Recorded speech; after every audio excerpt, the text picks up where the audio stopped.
What's up, y'all? Hope y'all doing well. We are back on Lug. Just doing some racing out here.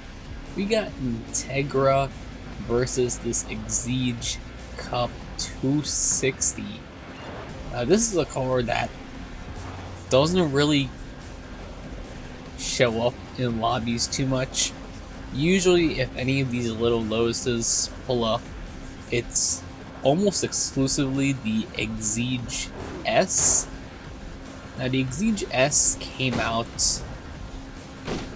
the Exige S came out 5.5, 6 years ago. I remember when this car came out in, I want to say 2011? It could be 2012, however this car I'm pretty sure came out in 2011. Now, I didn't have the car back then, but I did race some people who had this car, and it was crazy. I was like, wow, this thing is such a beast in Tier 2.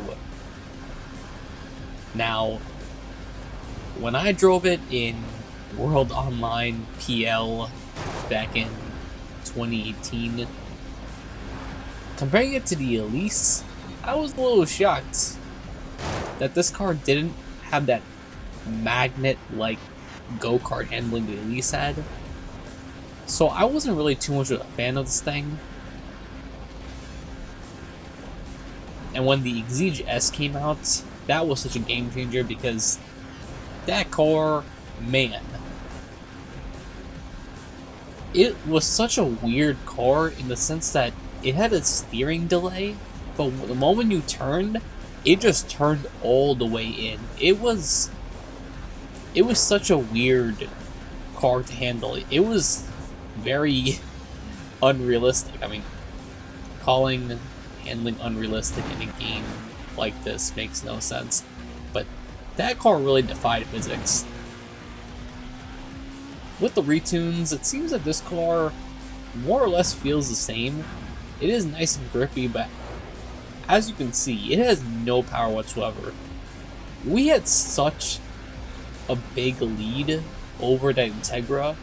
Now the Integra is way faster than this car, and it shows because, man, even on a track like this where it is still pretty technical, man's caught up from a large deficit and overtook us.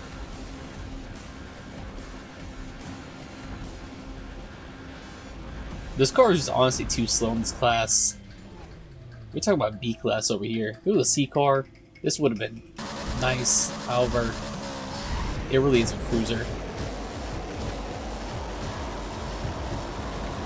Now this M3 GTS, I probably should have taken off the wide body too. I didn't realize how wide this car was with this body kit on. We on Country Club. Country Club. Man, I remember back on World Online PL, another reference to World Online PL, I didn't expect to make two in this video, but this lobby was so popular.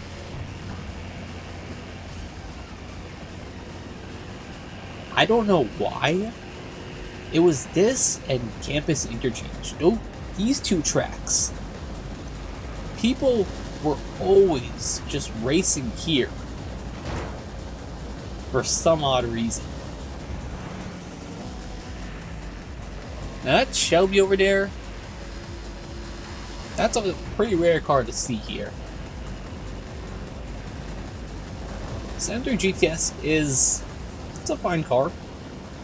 I really can't complain too much about it. It handles nice. We're capped out, so can't really do much. Oh, never mind.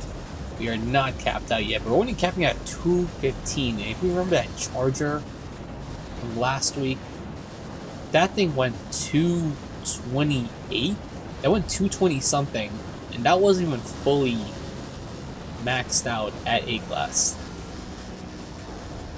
Looking at the leaderboards for this car is actually a leaderboard runner for certain tracks.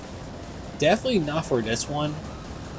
However, there's a little less straights and more corners, I'd say this car got it. Especially with that strong NOS. And as long as you're not at the top end, this car does have some decent pull to it.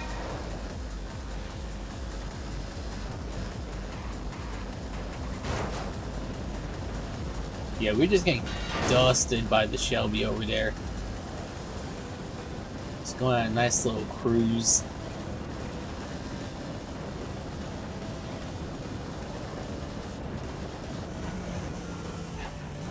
Man, I was really trying to push the car to the limit,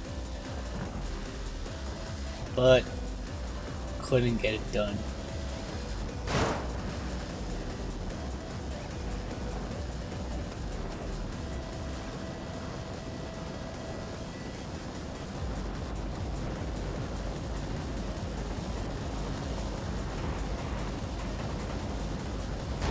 Going on a nice little cruise for the most part. This is not really much else is going on. I'm just... Ooh, the car seems like it wanted to grip, and then it just broke. It just broke out of its line. That's pretty interesting. I wonder if this car, if you take it over a curb, will it react badly? It's not really a track for that. But also, this track is just not really made for this car, as you can see.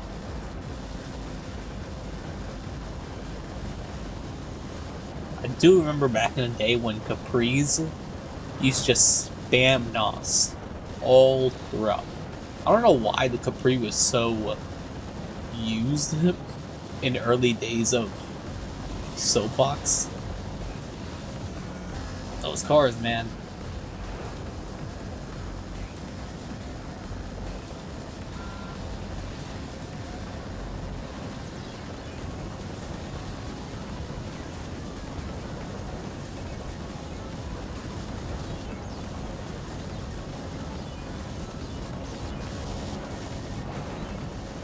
Let's just finish the race. Well, he finished already. Yeah, we just got absolutely dusted. Good car, wrong track. Anyways, y'all, thanks so much for watching. Hope you have a good one. Peace.